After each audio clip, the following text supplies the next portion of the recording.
Hello everyone, welcome to my channel Sahu academy. तो आज इस वीडियो में हम अपना नेक्स्ट टॉपिक स्टार्ट करेंगे जिसका नाम है डबल कॉलम कैश बुक, जिसे हम 2 कॉलम कैश बुक भी कहते हैं। प्रीवियस वीडियो में मैंने आपको सिंगल कॉलम कैश बुक का क्वेश्चन कराया था एंड उससे प्रीवियस वीडियो में मैंने आपको कैश बुक का पूरा इंट्रोडक्शन दिया था कि सिंगल कैश बुक क्या होती है and double column cash book क्या होती है, वो आज हम इस वीडियो में पढ़ेंगे। तो चलिए स्टार्ट करते हैं। अगर आपने प्रीवियस वीडियोज़ नहीं देखी हैं तो सबसे पहले आप प्रीवियस वीडियोस देखिए जिससे आपको टॉपिक पूरा क्लियर हो जाए। तो चलिए स्टार्ट करते हैं डबल कॉलम कैश बुक।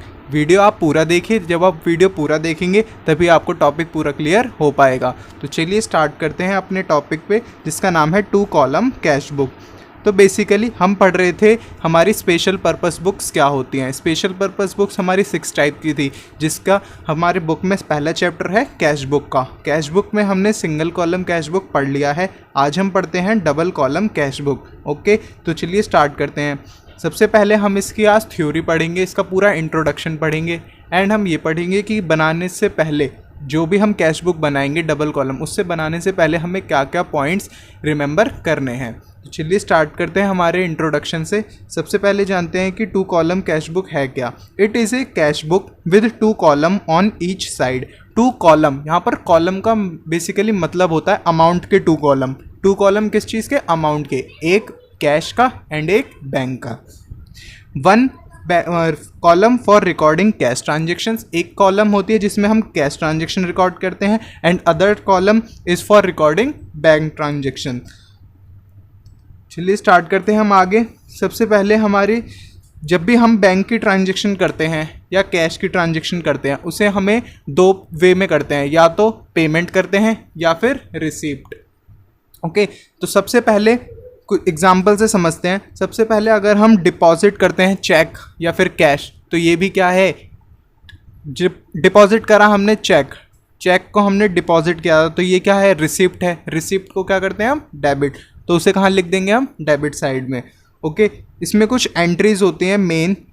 अगर हमें cash discount may be received when payment is made by cheque या फिर कैश।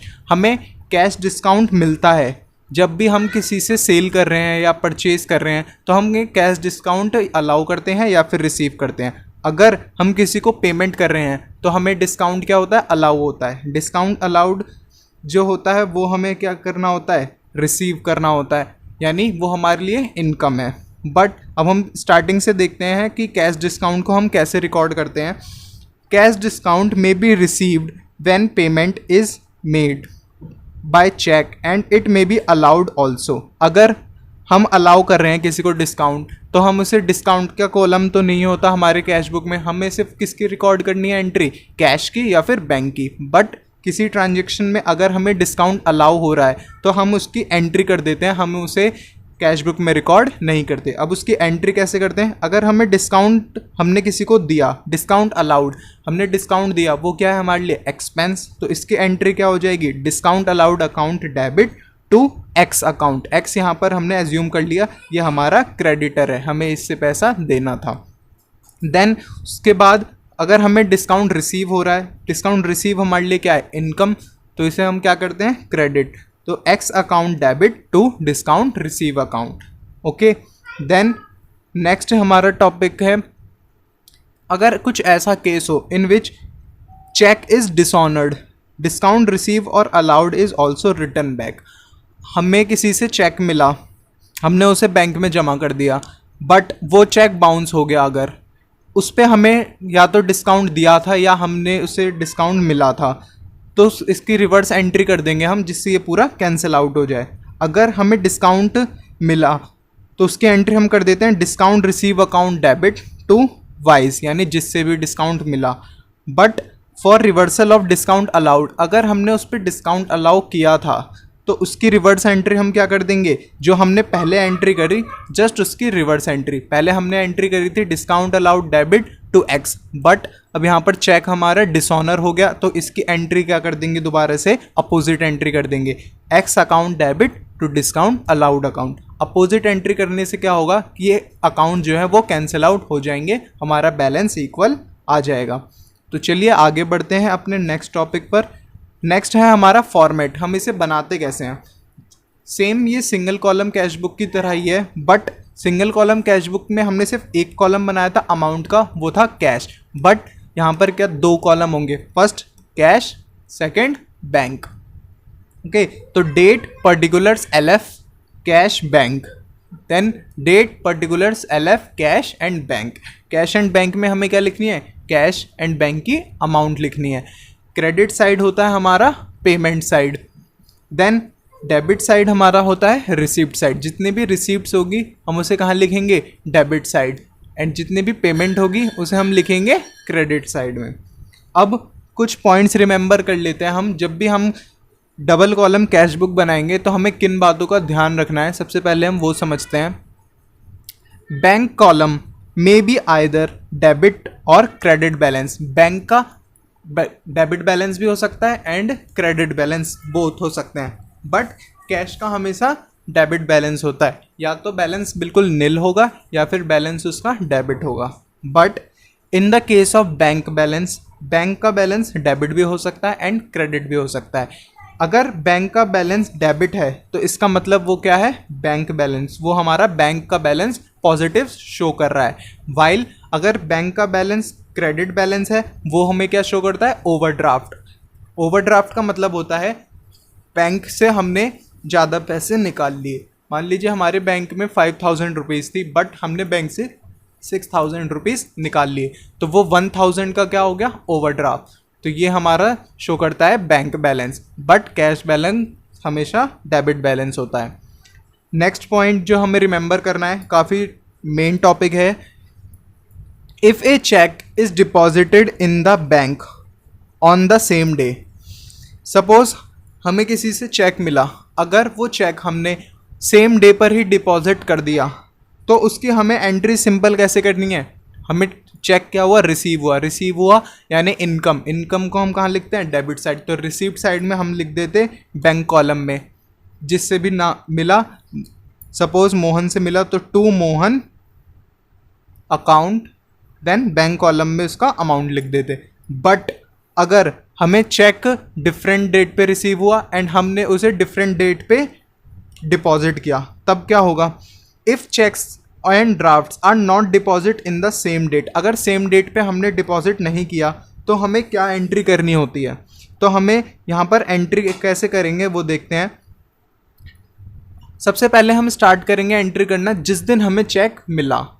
जिस दिन हमें चेक मिला उसकी हम जर्नल एंट्री करेंगे। यहाँ पर जर्नल एंट्री करनी है हमें, cheque in hand account debit to X account.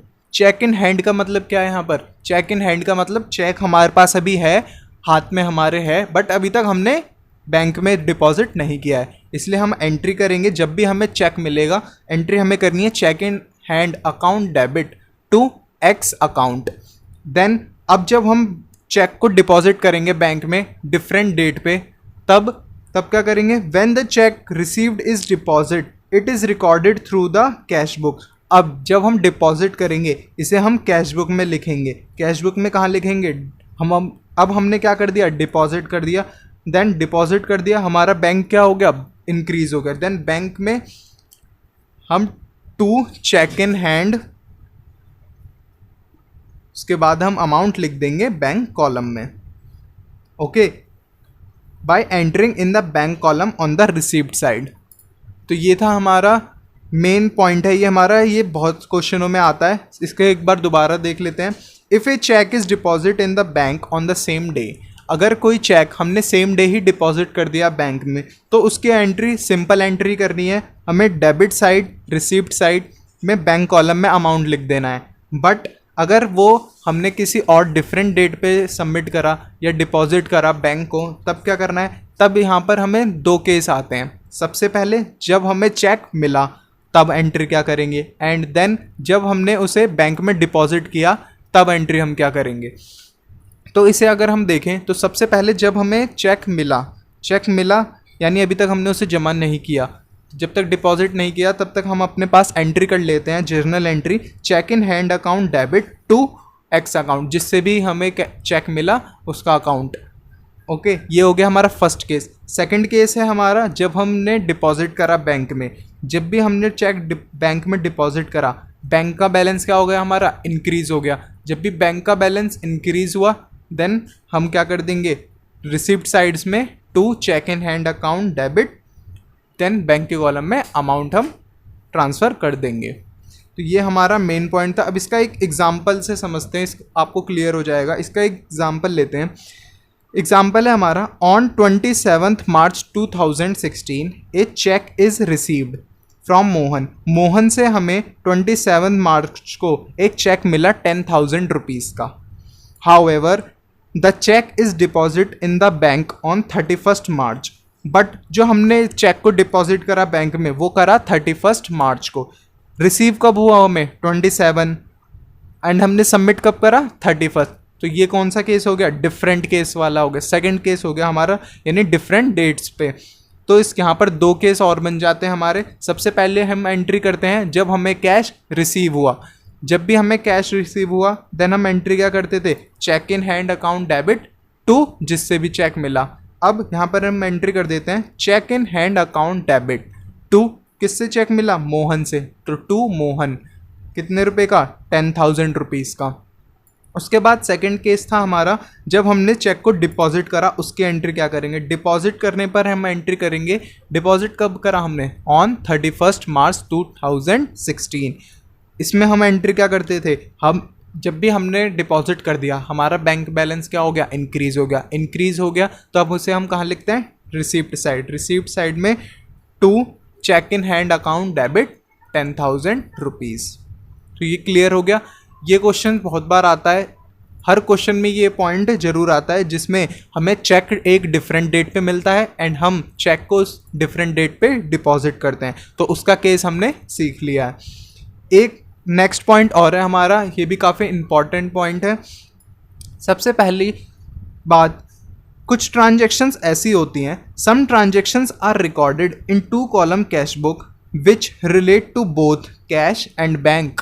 यानी कुछ ऐसी ट्रांजेक्शन होती है जिसका जो इफ़ेक्ट है वो दोनों, या तो कैश पर भी जाता है एंड बैंक पर भी, दोनों पर जाता है। That is balance of one will decrease. इस होता क्या मतलब, कैसे इफेक्ट जाता है, या तो किसी का बैलेंस इंक्रीज हो रहा होगा, या तो कैश का बैलेंस इंक्रीज हो रहा होगा, बैंक का डिक्रीज हो रहा होगा, या vice versa. Such transactions are entered on both side of the cash book. ऐसी ट्रांजेक्शन्स को हमें बोथ साइड रिकॉर्ड करना होता है, डेबिट साइड भी एंड क्रेडिट साइड भी। ऐसी ट्रांजेक्शन्स आएंगी। हम नेक्स्ट वीडियो में जब क्वेश्चन करेंगे हम ये इसका भी एक क्वेश्चन करेंगे, तब आपको एक पूरा पॉइंट ये क्लियर हो जाएगा। इसे हम कहते हैं कॉन्ट्रा एंट्रीज, जिसका इफेक्ट कैश और बैंक दोनों पर पड़े एंड दोनों साइड पड़े, यानी रिसिप्ट साइड भी एंड पेमेंट साइड भी। ऐसी एंट्रीज को हम कहते हैं कॉन्ट्रा एंट्रीज। देन ये कॉन्ट्रा एंट्रीज हम इसका आइडेंटिफिकेशन कैसे करेंगे, इसका आइडेंटिफिकेशन हम करते हैं LF, जो LF कॉलम है हमारा, वहाँ पर हम C डिनोट करता है कॉन्ट्रा एंट्री। C को क्या डिनोट करता है, कॉन्ट्रा एंट्री। जब भी ट्रांजैक्शन होगी, मान लीजिए हमारी ट्रांजैक्शन यहाँ पर बोथ साइड में कैश और बैंक की हुई, बैंक का हमने अमाउंट यहाँ लिखा तो to cash account, okay. Then एक हमारा टू बैंक अकाउंट, कैश का अमाउंट आ जाएगा। अब हमने यहाँ पर C डिनोट कर दिया, इसका मतलब है ये हमारी कॉन्ट्रा एंट्री है। इससे हमें आगे इजी होता है कि हमारी कौन कौन सी एंट्रीज कॉन्ट्रा एंट्रीज है, तो उसके आगे हम C से उसे डिनोट कर देते हैं हम अपने LF अमाउंट में, ओके। तो ये थी कुछ बेसिक्स पॉइंट्स जो हमें रिमेंबर करने हैं जब भी हम डबल कॉलम कैश बुक बनाएंगे। नेक्स्ट वीडियो में हम डबल कॉलम कैश बुक का एक कंप्लीट क्वेश्चन करेंगे एंड उसमें बहुत टिपिकल एंड इम्पॉर्टेंट एंट्रीज करेंगे। तब तक के लिए अगर आपको वीडियो पसंद आई हो, वीडियो को लाइक करिए, चैनल को सब्सक्राइब करिए एंड बेल आइकन प्रेस कर लिए आगे के टॉपिक्स के अपडेट्स के लिए। Thank you.